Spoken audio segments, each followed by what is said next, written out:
Okay, it is noon. We've got a pretty full schedule, so we're going to go ahead and get started. The moderator of this panel just told me that she is off her previous meeting and will be joining us shortly, so I'll get some of the background stuff out of the way. Thank you all so much for coming today. This is Lifting Up Together, Inclusive Mentoring Practices. So if you'd to share this on social media, we have the hashtags SciPol webinars and diversity. So we want to start today with a moment of reflection on Black Americans that have been murdered in the United States recently by police or other actors. And just we'd really like to reflect their lives and affirm that Black Lives Matter.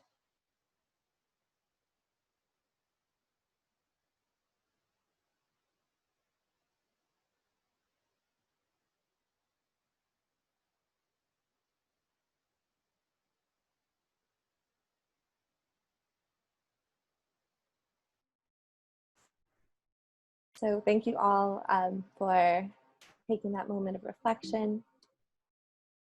With that, I'd like to hand things off to our moderator. So Adriana, take it away. Hi, everybody. Welcome to our webinar. Thank you for joining us to discuss inclusive mentoring practices. This has been a really important conversation within academia as well as outside. And so it's really nice to see also other stakeholders involved in this discussion today. And I think in this environment, it's even more important to have these conversations openly and in a really safe and welcoming environment for everyone.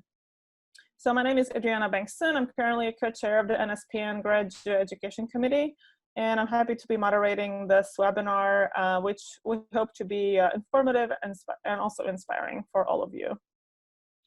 So just want to go over a few logistics before we introduce the panelists. Just to remind everybody, please mute your microphones during the presentations to reduce the background noise. And in terms of the event, I will briefly introduce each panelist before their presentation. They will talk for about 7 minutes or so, and then we'll have Q&A at the very end before the breakouts. And hopefully in the breakouts, we'll discuss some of the questions that come up. I'll also try to pull up questions from the audience. Feel free to send questions to me in the chat privately, and hopefully we'll have time to go through some of those. And then we'll report back from the breakouts, hopefully with interesting insights, and then we'll wrap up with the final question. Okay, so with that introduction, I would like to introduce our first speaker, Dr. Cheri Ross.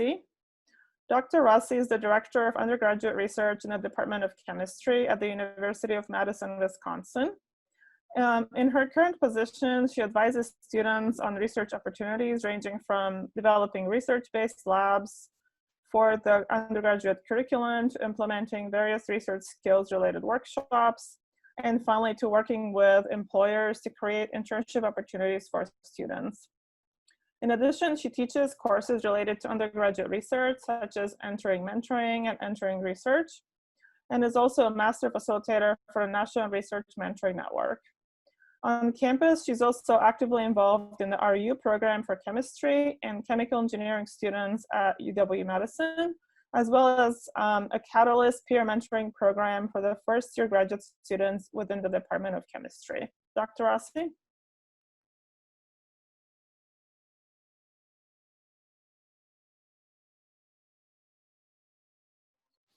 You're muted right now.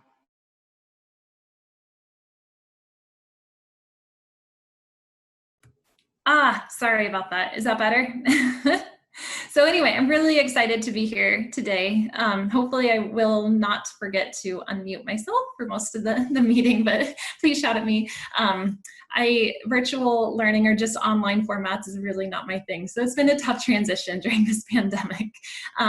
But as you've learned, my background is actually chemistry. So I received my PhD, feels like ages ago, from the University of British Columbia. and then did a postdoc there as well in pharmaceutical sciences, so a little bit of a different field. So that is, I guess, my first passion is really chemistry. I took a faculty position in 2008 back at a PUI, primarily undergrad institution, at the University of Nebraska Kearney. Really enjoyed my job. I would say, though, that life just got in the way, in that I decided to get married to my fiance and move to the city where he was. And at that time, that happened to be Madison. And so I was extremely fortunate then to get my position, which I'm currently still in, as the Director of Undergraduate Research here at the University of Wisconsin Madison. So I guess that's what I've been doing for about the past 10 years or so. So that's my professional life, and I don't know if you can see this picture down at the bottom right-hand corner, but my personal life then is that I have 3 small kids too that keep us really busy. So they may make an appearance because I'm definitely at home. We just got our 2-year-old to sleep, so hopefully he'll stay quiet through this, but no promises on my other 2. So you may see them kind of pop in from time to time. Okay, next slide. When I was thinking about this panel, I guess it made me kind of reflect on my own mentoring story and where I benefited from mentorship. And I guess ever since I can remember, I've always been mentored in some fashion, whether that be a coach or a teacher or a parent, an adult. But definitely in higher ed, I took advantage of undergraduate research and had a phenomenal mentor in undergraduate research, and also for the REU program from the University of Connecticut, which was extremely inspiring and definitely kept me, or definitely had me persist in STEM, and a large part to them is why I'm still here today, kind of in the mentorship realm. I certainly had mentors in graduate school and postdoc, and now in my professional realm to have different sorts of mentors as well. But I guess I've always been interested in this idea of mentorship, to give back, to share skills and knowledges that I might have, to participate in helping somebody reach their shared goal. So as an undergraduate, somewhat, definitely as a graduate student, as a postdoc, I took the opportunity to mentor several undergraduate researchers, and definitely as a faculty mentor did that as well. Now my role has changed a little bit here at University of Wisconsin Madison, and now that I get to teach different mentoring skills to graduate students, postdocs, faculty, and staff. And so that's been largely through the courses called Entering Mentoring and Entering Research. Entering Research is a course for beginning undergraduate researchers, where we teach them some basic research skills so that they can be effective in their research labs. But we also talk about how to be a proactive mentee, despite or in spite of your mentor. Entering Mentoring then is a skills class for graduate students, postdocs, faculty, and staff to teach about different effective mentoring skills and tools. So I've been doing that for, oh gosh, about 8 years, I think. In about 2015, I was invited to become a master facilitator for the National Research Mentoring Network. And there I've got to take the training nationwide, and I've got to offer this mentor training to different institutions and organizations throughout the nation to help facilitate different effective mentoring skills. That mentor training core has now been moved to summer, called Center for Improvement of Mentored Experiences in Research. Next slide. So also thinking about mentoring, there's a lot that we know about mentoring, but there's a lot that we don't know still, right? So we know that mentoring can be extremely important, and the recruitment and the retention and the persistence, particularly of students from underserved backgrounds. Right. We also know that in the career realm that students that have had really effective mentoring experiences have better career success, they have higher career satisfaction, and they stay in the STEM field or in their field of choice.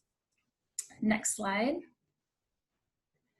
Unfortunately, though, we also know that individuals from underrepresented groups typically receive less mentoring than their peers, that minority investigators indicate that inadequate mentoring poses obstacles to obtain funding. And we also know that some minority faculty feel that they pay a high emotional, financial, and professional price for engaging in research relationships that take away from teaching and publications. So knowing this, we know that we can do better. From the standpoint, I guess next slide, at University of Wisconsin, we've started to develop some programs to get to the core of this, to make sure that we are giving mentorship to everybody that deserves and needs it. So one of the programs that we've developed is called CHOPS, and this started back in 2012. It's since been handed off to some of my wonderful colleagues, Dr. Desiree Bates and Dr. Arietta Klaus now run this program. But essentially it started as a program to invite highly qualified, typically underserved students from underserved populations to come and experience UW-Madison. And the whole point was to give high achieving undergraduates the opportunity to maybe experience the R1 institution and to give them that self-confidence, that self-efficacy, and hopefully strengthen their science identity to share that they can be successful going on to the next step in their STEM career. They can be successful in graduate school, and they can be successful at an R1 institution such as Madison. Next slide. And the other program that I help with on campus is called Catalyst. And this is a program for our first year graduate students. It's a peer mentoring program where our first year graduate students get paired with another graduate student in our program that's in a higher level. And so the idea is that these mentoring pairs, these peer mentoring pairs will help with the socialization into our programs, but it also serves as a support network and also a community for our first year graduate students, just to help them adapt and hopefully to give them all the skills that they need in order to be as successful as they can in graduate school. So that's just a little bit about me. That's some of the things that I've been doing at University of Wisconsin, and I'm happy to answer any questions throughout this panel. Great, thank you, Dr. Rossi. Just in the interest of time, we'll go through the presentations and then do questions afterwards. So we'll go next to Dr. Dobbins, who is an associate professor of physics and astronomy at Rowan University. In this role, she mentors students in both graduate and undergraduate research projects and engaging in synchrotron X-ray and neutron studies at national laboratories. In addition, she serves on the AIP Team Up Task Force, which aims to increase representation of African-American students in physics and astronomy at the undergraduate level. Dr. Dobbins? Yes. Okay, thank you. Can you hear me well? Okay, thank you for inviting me to join this panel, and I'm excited to tell you about myself and my mentoring journey. I have been a professor since 2003, and over those years I've mentored many students, and many students from similar backgrounds as I, coming from a underrepresented minority background going into the STEM career. I sort of felt that I had a good handle on what the students would need. And so really my journey as a mentor really involved this getting the students into the research lab, getting them the outputs that they needed, the presentations, getting them access to national labs and to synchrotron facilities, and letting them establish their science identity from a perspective of they're not coming from a small place, but they're actually involved in these larger structures. And that's been sort of the platform of my mentoring. So I've mentored students in the research lab, and also I've taken students to, it's very important that they get involved in other activities. So I've taken students to the Conference for Undergraduate Underrepresented Minorities in Physics when that was offered at University of Maryland. And I've taken students to the National Society of Black Physicists. I served as the inaugural advisor for several clubs that were identity-based STEM clubs, such as National Society of Black Engineers and SHPE, Society of Hispanic Professional Engineers, the inaugural advisor to sort of help those clubs get established on the campus of Rowan University, my institution. So, so with that background, I was invited, and this is where I'll talk a little bit more, I was invited to serve on the Team Up Task Force by the American Institute of Physics. And Team Up was a group of faculty and others who came together, and we undertook a 2-year study to really understand the underrepresentation of African American students with finishing with the bachelor's degrees. we noticed, or the AIP noticed prior to convening the Team Up Task Force, that many other groups were increasing their numbers of attaining a bachelor's degree in physics, and the demographic group of African Americans was sort of flat, and we really wanted to understand the factors.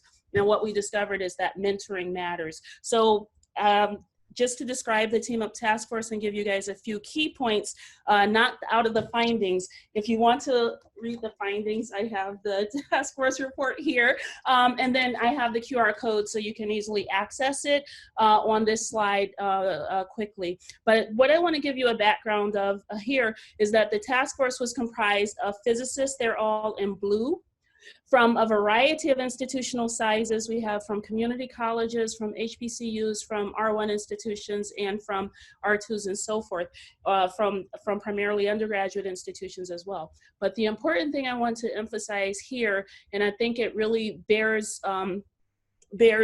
a really restating, is that we partner with several Team Up members in purple who come from sociology backgrounds. And I think if we really want to gain insight into factors, into how to sort of intervene in a large scale, we need to really be listening to sociologists, psychologists, educators, and other disciplines, along with being physicists. And then here I have also the American Institute of Physics personnel. We had the benefit of having access to Bo Hammer and Arlene Modesty Knowles, who were leading this work from the AIP side of things, and we had access to the Statistical Research Center. The other two people there are from that center, so we had plenty of data and access to data. And Simone Hayater Adams was recruited onto the group when we saw that we needed additional physics education researchers and from a sociological perspective. And so, so really, these are slides that I presented in January after the Team Up report was released. The Team Up report was released in January. I was invited to speak at the National Mentoring Community, that's an American Physical Society group, in February, just before travel restrictions and COVID-19. And so that was a wonderful time to have mentors and mentees present and really to give the full findings of the Team Up report. But just to give you guys a short example of the overlap between what Team Up found and mentoring, I'll just put a few slides here. Both the National Mentoring Community and the Team Up report really wanted to create successes for students from underrepresented groups. Both took the approach that the students are the strength. Our students are our strength. So the approach has to be student-centered and strength-based. We didn't want to, as a Team Up member, we didn't want to approach things as with a deficit-based perspective. And I think this is very important going forward for any mentoring relationship and any intervention, that the mentors are really trained, that the students are the strength. And it doesn't matter if from high school they didn't have, you know, the calculus already. There's still a strength, there's still an asset, and we don't dwell on what the shortcomings are, but we actually understand that there might be shortcomings, but we focus on the strengths of the students. And then, of course, I already said this, using social science methodology and perspectives was important to the Team Up report, but I just really want to emphasize that it's important in this type of work to really be listening to sociologists, psychologists, educators, and others who come at things with a different perspective than the scientists do. So, so again, I think I can skip through this, but we were really charged with understanding the reasons for the persistent underrepresentation of African American students at the bachelor's level in physics and astronomy disciplines. And we undertook this as a 2-year study. So we had multiple prongs to the study. We did site visits, we did surveys of students. We had the sociology groups doing literature review and pointing us to the most relevant literature that would be necessary. So again, I'm not gonna go through the report findings, but I would encourage you to look at the report. And I believe that this is the reason that I was invited to serve on this panel today, the the participation in that. And I'll just conclude with the fact that mentoring matters. And I didn't see your slide saying mentoring matters before I made this slide. It was already there. Maybe you can go back in January to my presentation in February and see it was there. But really, I think we're all here today because mentoring really does matter. Just to give you a brief of the report, we've already touched on some of these things that mentoring gives, and belonging to the institution, belonging to the physics community or the chemistry community or whatever community that the student is entering is going to be very important. In the case of our report, we were focused on physics, so physics identity is important. The student has to see themselves as the physicist, as the resident physicist. And so any experiences that you can give that would do that is important. Research experiences do it, but I don't want to take too much in the introduction, so I'll give this example later, maybe during the panel discussion that I was about to give related to identity. Effective teaching and mentoring. One of the things that really is important is effective pedagogy, and so this is an area that we discovered to be important, but it's also an area that if you follow the work of talking about leaving revisited. The Sea Change is now, the AAAS Sea Change is now running a series of presentations throughout this summer, looking at the work, the book, talking about leaving revisited. And they really talk about effective pedagogy being a key factor in persistence of students of color in STEM, or minoritized students in STEM. And so, so then next factor is financial support. And then finally, the Team Up report really took a bigger picture view and took a step back and realized that many of the things that we try to institute are not sustainable necessarily. They might be a lone champion doing all the mentoring of the students who are in the department who come from minoritized populations, or they might be having a model that in some other way is not sustainable. So we really wanted to give information about considering sustainability and the leadership of the institution prioritizing things that are sustainable. So this next column, we will, this just gives you information of what the National Mentoring Community, this is the American Physical Society group, does. And so I don't think we need to go through those in detail. And thank you for the time to introduce my work. I should stop sharing my screen, I guess. Okay. Great. Thank you for that great presentation and for all the work you're doing around mentoring.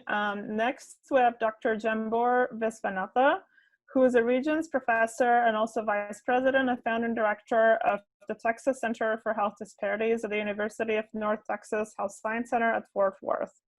He's also Principal Investigator at the National Research Mentoring Network, which is an NIH Common Fund initiative to provide mentorship, networking, and professional development for a diversified biomedical and behavioral workforce. Dr. Vishwanatha?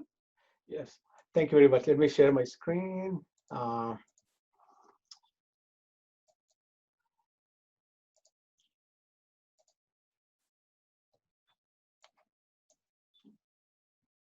right. So thank you for this opportunity. I'm the principal investigator for the National Research Mentoring Network. Actually, Cheri already gave a shout out for NRMN and the mentor training activities that we provide. Let me give you a little bit of background on the NRMN. This was actually an initiative that was developed in about around 2013 by the National Institute of Health, responding to needs of the community. And then they created what is called the Diversity Program Consortium, which had multiple activities. One of those activities is the National Research Mentoring Network. The goal of our National Research Mentoring Network is to increase diversity of the biomedical and behavioral research workforce by providing mentorship, networking, and professional development. We are now in the 6th year of the program, first year of the second phase. At this point, we have over 14,000 mentors and mentees all across the country who are members of our community. So why did NIH decide to start this? This all originated in a paper that was published in 2011 by Donna Ginther and colleagues that was looking at NIH funding rates for different racial and ethnic groups. With the control for all other variables, what they found was what they called a grant gap, which is that Black applicants were not getting the NIH R01 type grants to the same extent as the other groups. So there was a big concern as to why this is. So the NIH director appointed an advisory committee. They looked at varieties of factors that could be contributing to not only the grant gap, but to a general lack of racial ethnic diversity in the research workforce as well as the professoriate at any of the institutions. So the committee that was looking at this came up with a number of recommendations. And actually, Dr. Cheri Ross already gave some introduction to why mentorship matters and what are the advantages of quality mentorship. So mentorship came out as number one factor in the diversity report, but the second one was networking. It's also true that much of the published literature shows that an underrepresented student does not have the same type of network as a well-represented student. So lack of mentorship and lack of networking were the major factors that this committee came up with. So the goal of the National Research Mentoring Network was then to provide opportunities for networking and opportunities for mentoring and mentor training. So if in over 5 years, we basically established a network. This bottom US map shows where our mentees and mentors are coming from. And as you can see, we have representation of both mentees and mentors from all 50 states and also Puerto Rico. If you look at just the race circles here, so what you see is our mentee population is quite diverse. We do have a large group of Hispanic as well as African-American candidates. Our mentor group, on the other hand, is a reflection of what is happening at our institutions, where majority of the professoriate is actually white, but we still were able to get quite a lot of mentors from the underrepresented groups.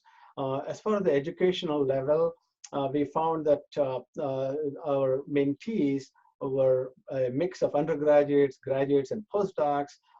Mentors were mostly those who are already professionals. So we have established a network, and we have a very active network. Like I said, over 14,000 mentors and mentees. It usually runs about 2/3 mentees and a third mentor. So we essentially have about 6,000 or so mentors on our network, and the rest of them are mentees. So phase one of NRMN is when we provided professional development, mentor training, and grant writing activities for mentees. But as we moved to phase two, NIH decided to make it more of a research angle rather than a service provider.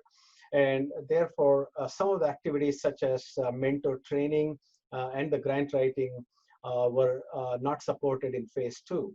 But what we were doing in terms of networking and connecting mentees with mentors virtually was made into the resource center for which I'm the principal investigator. So we have resources on our network for various career levels, all the way from undergraduate students to graduate students, professional students, junior and senior faculty. So for each career stage, we have resources where in these red boxes, you see how to connect with a mentor, how to expand your network in the Discover, in the Explore. We can talk about what is happening with the scientific community. So these are all activities and resources catered to different career stage.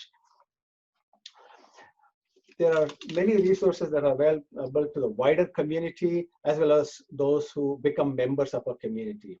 On the left, what you see are resources that are available to anyone. You don't have to be a registered member to access our website, a lot of our events and updates, a monthly newsletter that we send out.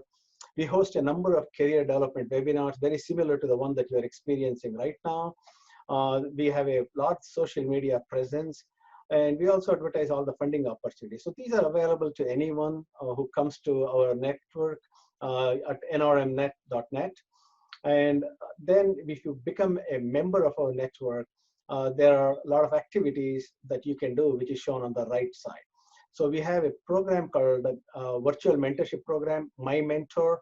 This is where by using an algorithm to match the mentee with a mentor, you connect a mentee to a mentor.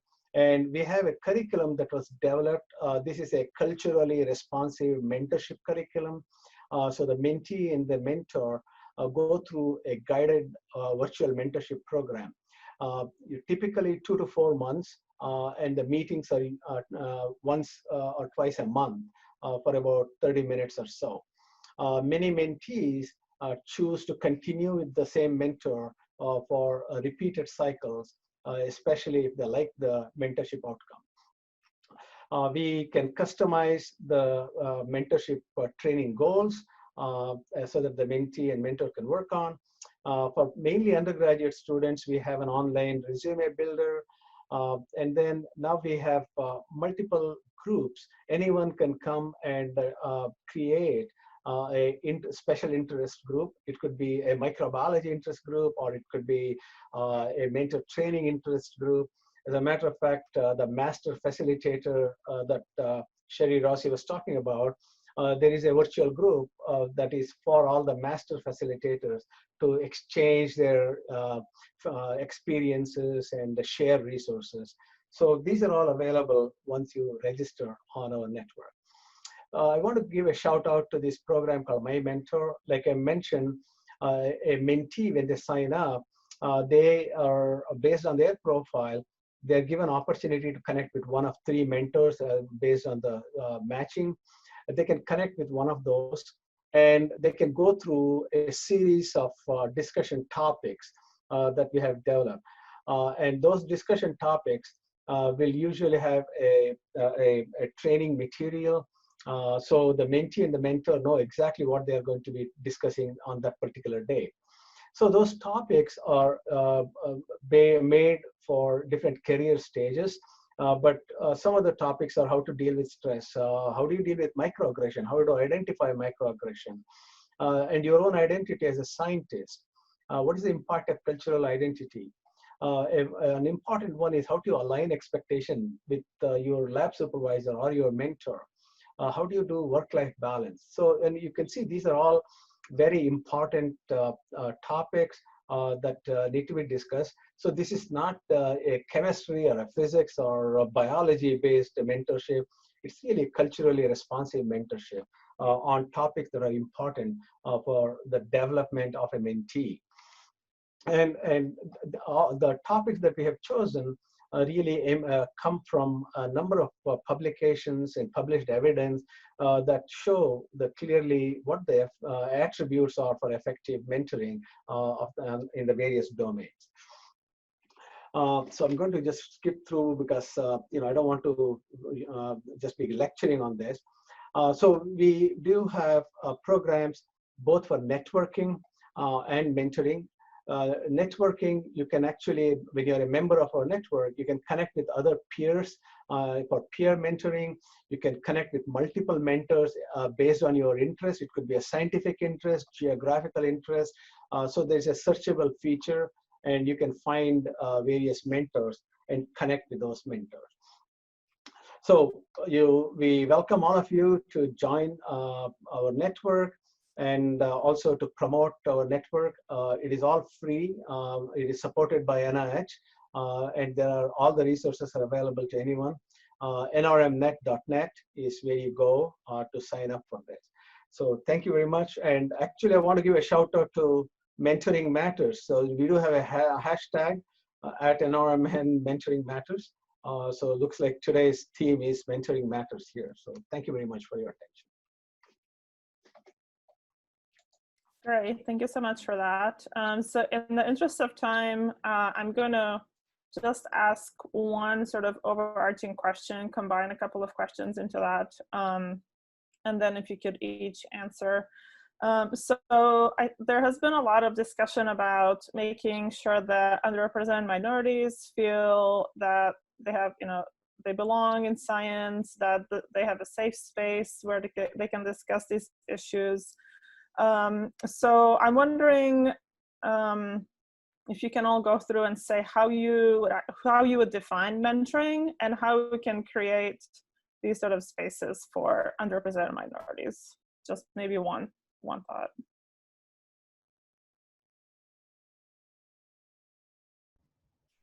I was gonna go second, but I'll go first this time.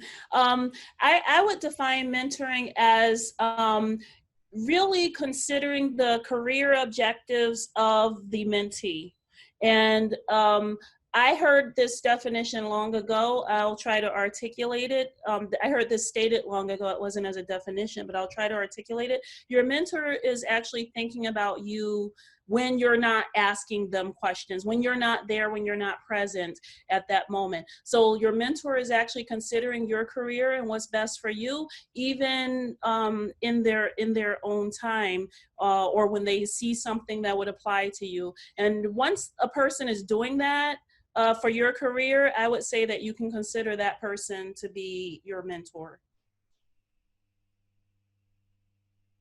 So I'll chime in. To me, mentoring is actually a collaborative relationship between the mentor and the mentee that actually proceeds through various career stages. And so this mentoring relationship evolves based on what the mentee's needs are at any particular time. So with the ultimate goal that the mentee acquires what competencies they need to be successful in their career. I also think that the mentoring relationship is very dynamic. It is not just the mentee is learning from the mentor. Quite frequently, the opposite happens too. The mentor gains a lot from the relationship with the mentee. So I would define mentoring really as both a collaborative learning relationship as well as a reciprocal relationship too. Yeah, I don't know if I have much to add. I agree with both those definitions and was going to say something very similar. I completely agree that it has to be bi-directional, right? That you have to have a very intentional mentor and a proactive mentee in order to have an effective mentoring relationship. And I guess I also completely agree that it's defining career goals and helping each other get to those skills and to those knowledges. So how to create space for those conversations, I would say that's built a lot on trust. And so one of the really important things in mentoring relationships is just to get to know your mentor and your mentee on a personal level and to understand the background that they came from, to understand the knowledge and skills that they bring to the table, to understand their motivations, to understand their ultimate career goals. And then once you can better understand each other, develop that trust, then you can have a shared safe space that you can have some more difficult conversations. Thank you. Are there any other comments on creating these spaces before we move on? This is the advantage of the National Research Mentoring Network, where the mentees can actually connect with a mentor anywhere in the nation. So they are very free. There is a safe space for the mentee to really discuss their issues. They can discuss their goals without feeling that the person at your own institution could be your professor for the next course, or they could be your supervisor. So this is really what we have created is a safe mentoring space for mentees as well as for the mentors. Great, thank you. So I think we'll move on to the breakout rooms, so we'll have time to wrap up at the end.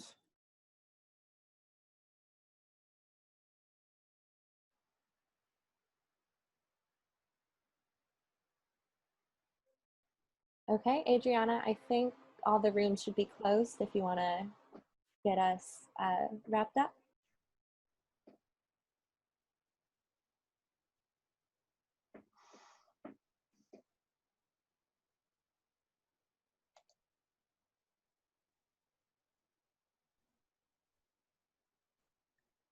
Okay, great. Thank you for all your insights. I just wanted to wrap up with a sort of more overarching question and just one thought about what you would want to see changed. If you had a magic wand and then you could change something about mentoring, what would be the most significant thing that you would do?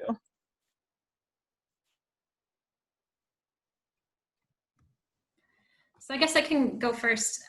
So to be fair, they had sent this question to us about a week ago before, so I've had a little bit of time to think about it, and I have been thinking really hard about this, and I still don't know what my answer would be. One of the things I guess that first came to my mind is that, well, wouldn't it be cool if mentoring could be attached to all tenure and promotion decisions? And I think that definitely would help to move the needle a little bit on effective mentoring relationships. But with that also comes that intentional mentoring just takes a lot of time. Having really effective conversations does just take time. And then I was thinking more about, well, what takes a lot of time? And a lot of time you'll see professors needing to write grants. So it all has to do kind of with the funding. But so I guess if I had a magic wand, I would wish that maybe more funding would be available, or easier funding would be available for academic institutions, just to leverage a little bit more time so we could all be more intentional with our mentoring. Because I do realize that we can't just keep adding things on and on and on and expecting everybody to do amazing things with all these things that they need to do on their daily lives. So that would be it. More money. Easy, easy. Okay, I'll go second. If I had a magic wand, changing mentoring in academia, what would I do?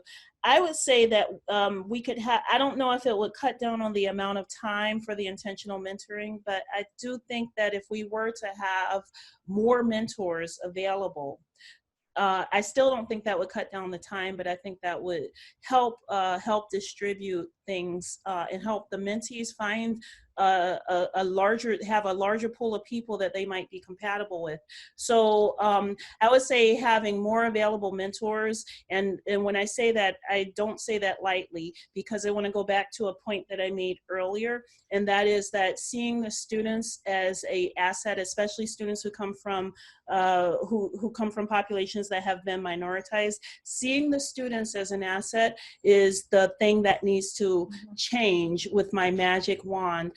Getting that logic into people so that they have an asset-based perspective of their students rather than a deficit-based perspective. If the student comes in never having taken physics, for example, in high school, coming in without being able to come directly to the calculus-based courses, but have to take the algebra or pre-calc courses. Still seeing the benefit of having the student there, still seeing the student as an asset, still seeing the student as a potentially awesome researcher in your group. Those are the qualities that the faculty would have to have in order to be effective mentor, to include them in a population of effective mentors. And so my magic wand would be waved so that everyone would have an asset-based perspective. And I'll use my ink pen. Thank you.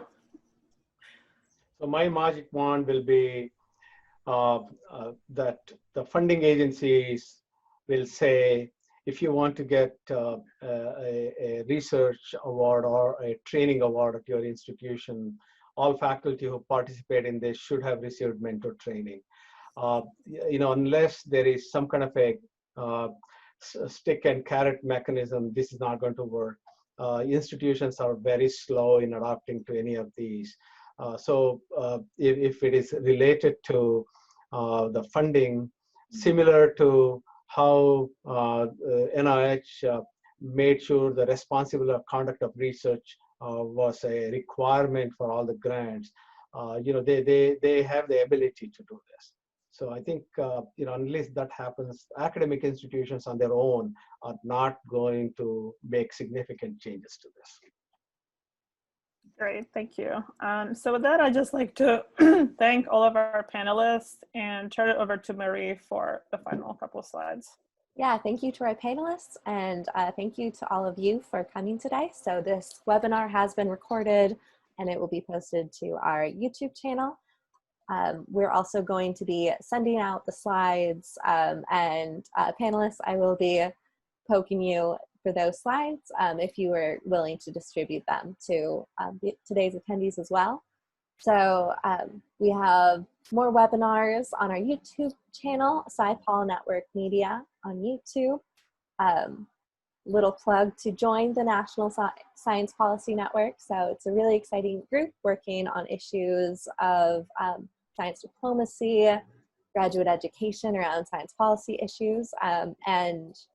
This event has been hosted by our Diversity, Equity, and Inclusion committee there. So there's more information on this website.